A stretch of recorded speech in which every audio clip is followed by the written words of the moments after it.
Hi అండి, Padma's all in వన్కి స్వాగతం. ఈ రౌండ్ డిజైన్ ఎలా వేసుకోవాలో బేసిక్ చూపిస్తున్నాను. లాస్ట్ టైం చైన్ ఎలా వేసానో చూపించాను కదా, ఆ చైన్ని ఇలా ఫస్ట్ రౌండ్గా అటాచ్ చేసుకోవాలి. దీని తర్వాత ఇలా బేసిక్ స్టిచ్ చేసుకోవాలి. దీనికి ఇలా 3 నుంచి 2 నుంచి 1 వచ్చేలా వేసుకోవాలి.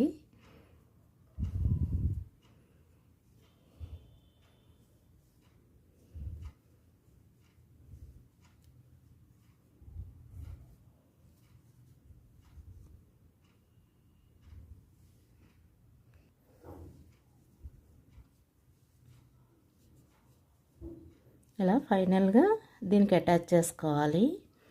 రౌండ్ డిజైన్ ఏది వేసుకున్నా దాని బేస్ మాత్రం ఇదే ఉంటుంది.